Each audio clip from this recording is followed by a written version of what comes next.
Hi everyone. अब हम लोग हमारा पहला टेस्ट केस लिखने वाले हैं रिएक्ट ऐप के लिए। और क्या क्या करना पड़ेगा उसके लिए, पहले तो जितना भी आपको एक्स्ट्रा कोड दिख रहा है ऐप वाले कंपोनेंट में और टेस्टिंग वाली फाइल के अंदर, उसको हटा देंगे। अब उससे क्या होगा, जितना कोड आपको कम दिखेगा ना आपके कंपोनेंट में, आपकी टेस्टिंग वाली फाइल के अंदर, उतना आप चीज़ों को आराम से समझ पाओगे। एक्स्ट्रा कोड हटाने का बस यही पर्पज है, अदरवाइज आप उस कोड के साथ भी काम कर सकते हो। फिर हम लोग क्या करने वाले हैं कि एक न्यू टेस्ट फंक्शन बनाएंगे टेस्टिंग वाली फाइल के अंदर। देखो, जब भी आप लोग कोई न्यू टेस्ट केस लिखते हो ना, तो उसके लिए एक अलग से टेस्ट फंक्शन बनाना पड़ता है। इसके बारे में आपको लास्ट वाली वीडियो के अंदर भी बता चुका हूं, बट अगेन फिर से मैं आपको बता दूंगा। ठीक है, ये फंक्शन बनाने के बाद में इस फंक्शन के अंदर हम लोग टेक्स्ट को चेक करेंगे। ये चेक करेंगे कि ये वाला टेक्स्ट हमारी स्क्रीन के ऊपर हमारी यूआई के अंदर प्रेजेंट है या नहीं है। और सेम टेक्स्ट को हम लोग केस इनसेंसिटिव तरीके से भी टेस्ट करके देखेंगे। अब इसका मतलब क्या है, बहुत बार ऐसा होता है कि जब आप टेस्टिंग करते हो ना, तो फर्स्ट लेटर, लास्ट लेटर या फिर कोई बीच का जो लेटर होता है वो छोटा है फिर बड़ा हो जाता है, राइट। तो उस केस को कैसे अवॉइड कर सकते हैं और कैसे हमारे टेस्ट केसेस को पास कर सकते हैं, उसके बारे में भी डिस्कस करेंगे। फिर हम लोग एक इमेज ऐड करेंगे हमारे यूआई वाले कंपोनेंट में, यानी कि ऐप वाले कंपोनेंट के अंदर, और उसके अंदर टाइटल एट्रीब्यूट पास करेंगे। अब उसको कैसे टेस्ट कर सकते हैं, हमारी इमेज वाले टैग को कैसे टेस्ट कर सकते हैं, उसके बारे में मैं आपको बताऊंगा। और मल्टीपल एक्सपेक्ट एक सेम टेस्ट फंक्शन के अंदर कैसे लिख सकते हैं, उसके बारे में भी बात करने वाले हैं। ऑल राइट, तो अब हम क्या करते हैं, हमारे कोड के ऊपर चलते हैं। अच्छा, ये हमारा बहुत सारा कोड लिखा हुआ है हमारे ऐप वाले कंपोनेंट में ना, तो मैं क्या करता हूँ, इस सारे के सारे कोड को हटा देता हूँ एक बार के लिए, ताकि आपको ना इजी रहे। देखो, इतना सारा कोड है, मैं सब कुछ हटा के ना इसके अंदर बस इतना लिखता हूँ। एक पी टैग ले लेता हूँ, कोई भी टैग ले सकते हो आप, मैं पी टैग लूंगा और इसके अंदर लिख देता हूँ फर्स्ट रिएक्ट टेस्ट केस। अच्छा, और यहाँ पे मैं रिएक्ट का जो आर है इसको भी कैपिटल कर देता हूँ अभी के लिए। ठीक है, बाद में इसको मैं स्मॉल वगैरह करके भी दिखाऊंगा, उसके साथ भी टेस्ट केसेस हम लोग कुछ रन करके देखेंगे। देन अब आ जाओ आप ऐप डॉट टेस्ट वाले जेएस के अंदर, इसके सारे के सारे कोड को रिमूव कर दो, हम लोग स्क्रैच से लिखेंगे इसको। ठीक है, अच्छा, तो उसके लिए क्या करना पड़ेगा, सबसे पहले ऊपर ना आपको दो चीजों को इंपोर्ट करना पड़ेगा, रेंडर और स्क्रीन को। ठीक है, कहां से इंपोर्ट करना पड़ेगा, टेस्टिंग वाली लाइब्रेरी। सो मैं यहां पे लिखता हूं इंपोर्ट। अगर डायरेक्टली अगर आप ये भी लिख दोगे ना रेंडर, तो ये अपने आप इसको इंपोर्ट कर दिया। देखो, ठीक है, यहां से इसको हटा दो। ये मैं VS कोड स्टूडियो यूज कर रहा हूँ। अगर आप कोई और टेक्स्ट एडिटर यूज कर रहे हो या कोड एडिटर यूज कर रहे हो, तो मे बी ये अपने आप इंपोर्ट ना हो। ऑलराइट, तो जस्ट इन्फॉर्मेशन के लिए बता रहा हूँ, अगर अपने आप इंपोर्ट नहीं हो रहा था खुद से लिख लेना इस लाइन को।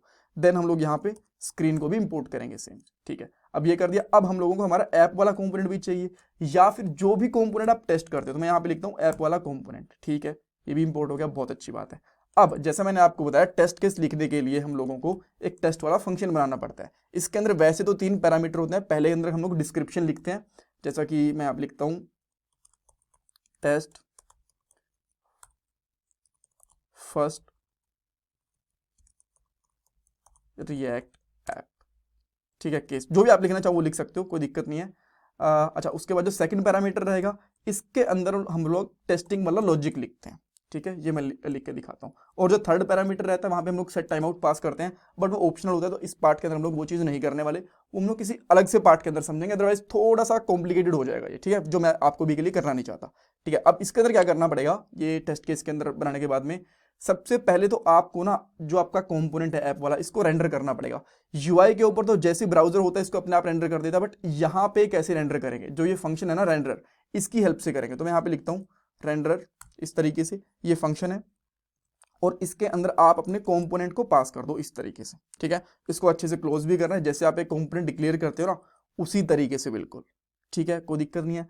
अच्छा, आफ्टर दैट यहाँ पे सेमीकोलन चाहो तो लगा सकते हो। आफ्टर दैट सबसे पहले हम लोग एक नॉर्मल सा टेक्स्ट चेक करते हैं। इसकी ये चेक करेंगे कि क्या इस कंपोनेंट के अंदर फर्स्ट रिएक्ट टेस्ट केस क्या ये लिखा हुआ है या नहीं लिखा हुआ। ठीक है, अब वो कैसे टेस्ट करेंगे, सबसे पहले कोई कांस्टेंट ले लो या फिर लेट ले लो या वेरिएबल ले लो, जो भी आपको लेना हो। और यहाँ मैं कर देता हूँ टेक्स्ट, और यहाँ पे लिखूंगा स्क्रीन। ये स्क्रीन क्या है ना, ये वाला जो स्क्रीन मॉड्यूल है, फीचर है रिएक्ट टेस्टिंग ऐप का, ये ऐप वाले कंपोनेंट, यानी कि जिस भी कंपोनेंट को हम लोग रेंडर कर रहे हैं उसके ऊपर जितना भी टेक्स्ट है, जितनी भी चीजें लिखी हुई हैं, जितने भी एलिमेंट लिखे हुए हैं, उन सबको गेट कर लेता है। ठीक है, तो यहां पे लिखेंगे स्क्रीन डॉट। अब इसके बाद ना आपको यहाँ पे बहुत सारे फंक्शन दिखेंगे, find all by all text, find all by display, और उसके बाद में लेबल, बहुत सारी चीजें दिखेगी। आने वाले पार्ट के अंदर एक एक करके इनको भी देखेंगे, बट अभी के लिए हम लोग देख रहे हैं get by text. Get by text ये मिल गया इसके अंदर। और क्या टेक्स्ट हम लोग मैच करने की कोशिश कर रहे हैं, यहाँ पे जो भी यहाँ पे लिखा हुआ है ये वाला टेक्स्ट। ठीक है, ताकि कुछ गड़बड़ ना हो। अभी के लिए मैं इसको कॉपी कर रहा हूँ एंड यहाँ पे इसको पेस्ट कर रहा हूँ, अदरवाइज कई बार टाइप हो जाता है या फिर जो कई सेंस होते हैं उसकी मिसिंग हो जाती है। ठीक है, तो हम लोगों ने निकाल लिया। अब हम लोगों को करना क्या है, अब हम लोग ये चाहते हैं, ये चेक करना चाहते हैं कि जो ये टेक्स्ट है ये प्रेजेंट है या नहीं है हमारी स्क्रीन के ऊपर। तो क्या करेंगे हम लोग, सिंपली यहाँ पे लिखेंगे एक्सपेक्ट। एक्सपेक्ट एक ऐसा पैरामीटर, एक ऐसा फंक्शन होता है, ये बेसिकली जेस्ट का फंक्शन होता है।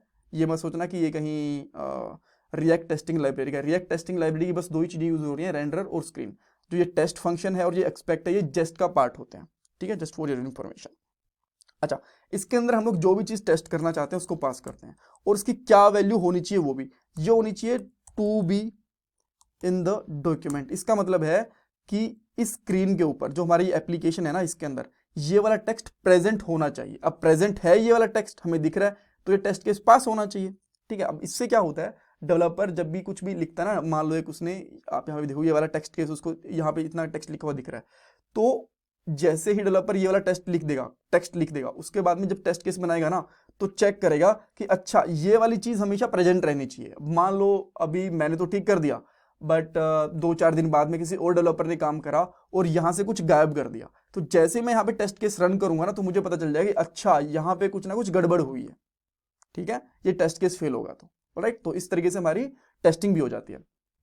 ओके, सो अब हम लोगों को क्या करना है, इसको बस रन करके देखना है। रन करना बहुत सिंपल है, सिंपली यहाँ पे जाओ और इसको मैं यहाँ पे क्विट कर देता हूँ, क्लीन भी कर देता हूँ, सब कुछ हटा देता हूँ। यहाँ पे लिखेंगे npm run टेस्ट। जैसे ही मैं npm run टेस्ट लिखता हूँ तो ये टेस्ट केस पास हो जाएगा, हमारा एक टेस्ट केस पास हो गया, परफेक्ट।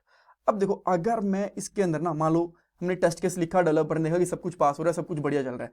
अब क्या आता है, कोई और दूसरा डेवलपर आता है, बाय मिस्टेक गलती से कुछ यहाँ पे केस के जगह पे लिख देता है हेलो, या फिर कुछ भी लिख देता है, और जैसे इसको सेव करेगा और बाद में इसको रन करने की कोशिश करेगा, तो यहाँ पे टेस्ट केस फेल होगा। और यहाँ पे बता देगा कि भाई देखो, जो आपका ये वाली लाइन है ना टेस्ट केस के अंदर, यहाँ पे ये लाइन नंबर 6 यहाँ पे फेल हुआ है, अपने टेक्स्ट को चेक करो प्रॉपर्ली, इसमें कुछ ना कुछ गड़बड़ है।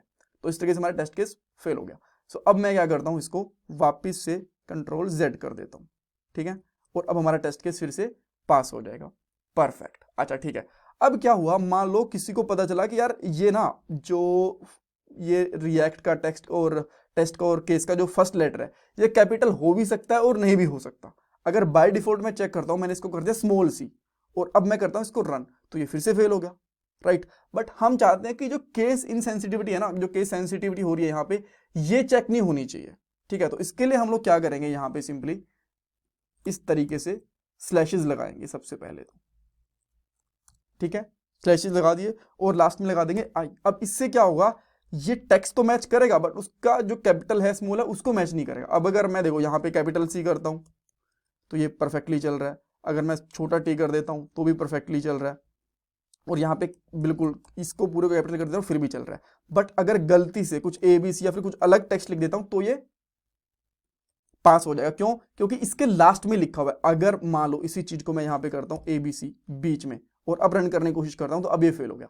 अब इस केस में क्या हो रहा था ना, लास्ट वाले केस के अंदर जब हम लोगों ने इस तरीके से लिख दिया, लास्ट में आई लगा दिया, तो बस मैच करेगा कि इतना कहीं ना कहीं मैच होना चाहिए बीच के अंदर, इसके लास्ट में क्या है, फर्स्ट में क्या है। अब अगर लास्ट में अगेन यहाँ से 4-3-5 ऐसा कुछ लिख दिया, ठीक है, तो परफेक्टली पास होता रहेगा।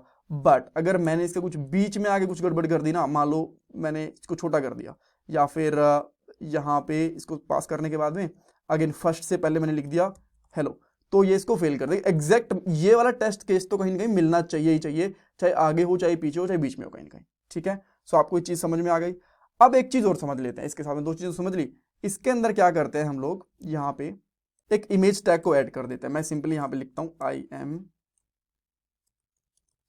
ठीक है, और मैंने ना इसके अंदर एक इमेज का पाथ लेके रखा हुआ है, इसको मैं यहाँ पे कॉपी कर लेता हूँ, राइट। ये मैंने इसलिए रखा था ताकि मैं बाद में मुझे इमेज ढूंढने में प्रॉब्लम ना हो। सो मैं इसको फटाफट से कॉपी करूँगा और यहाँ पे आके इसको हटा देता हूँ और यहाँ पे करता हूँ SRC। जैसे इसको SRC करूँगा और उसमें यहाँ पे पेस्ट करूँगा, तो बाद में मेरे हिसाब से चल जाना चाहिए। और लास्ट में इमेज टैग है, इसको क्लोज भी कर देंगे हम लोग यहाँ पे आके। अब सेव करेंगे।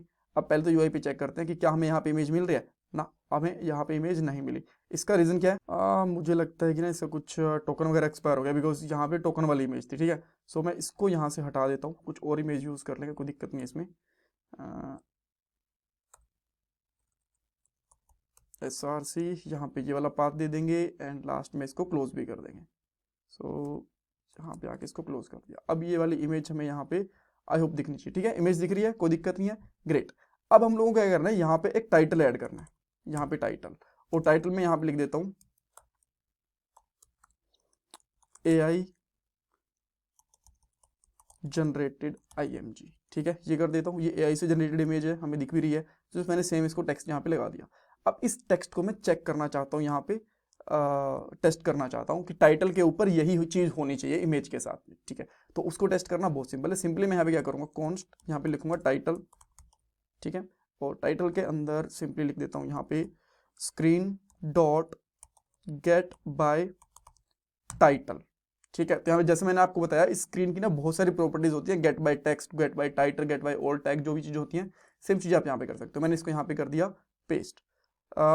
लास्ट में एक टैग, एक इमेज में कोट्स हटा देता हूँ यहाँ से। ठीक है, और अब मैं इसको भी टेस्ट करना चाहता हूँ, तो मल्टीपल एक्सपेक्ट यहाँ पे आ सकते हैं। यहाँ पे मैं करता हूँ टाइटल कि ये भी चीज़ यहाँ पे प्रेजेंट होनी चाहिए, और देखो यहाँ पे अच्छे से पास भी हो रही है। अगर मैं इसको यहाँ से गायब कर दूँ, हटा दूँ, मैंने इमेज की जगह पे लिख दिया इमेज 3 लिख दिया, सेव करूँगा तो यहाँ पे फट गया। कहते ये कह रहा है कि भाई जो इसके अंदर जो आपका ये गेट इमेज बाय टाइटल है ना, इसमें कुछ पंगा है, ये प्रॉपरली सही नहीं है। तो वापस से इसको मैं यहाँ पे सही कर देता हूँ एंड ये परफेक्टली चल रही है। ठीक है, और यहाँ पे एक हम लोगों को सिंपल वाला केस भी चेक करना था, तो वो भी अगर आप चाहो तो वो भी चेक कर सकते हो। जैसे कि मल्टीपल टेक्स्ट चेक करने हैं, तो मैं यहाँ पे कर देता हूँ टेक्स्ट 2। ठीक है, और टेक्स्ट 2 के अंदर लिख देता हूँ यहाँ पे P, इसमें कर देता हूँ अनिल सिद्धू। ठीक है, ऐसा लिख दिया। अब यहाँ पे आके लिखूंगा मैं सिंपली सब कुछ हटा के अनिल सिद्धू।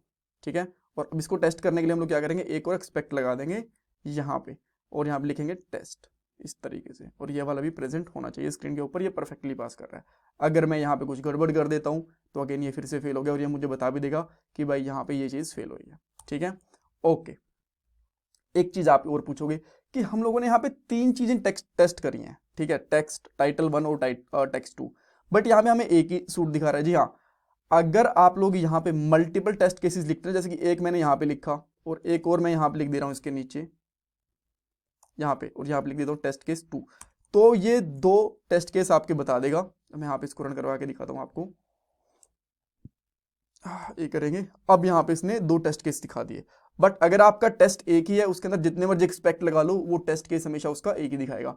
सूट्स का मतलब क्या होता है, कितनी फाइल्स हैं आपके पास। Alright, thank you so much for watching this video. कुछ कंफ्यूजन है, कुछ डाउट है, मुझे कमेंट सेक्शन में पूछ सकते हो।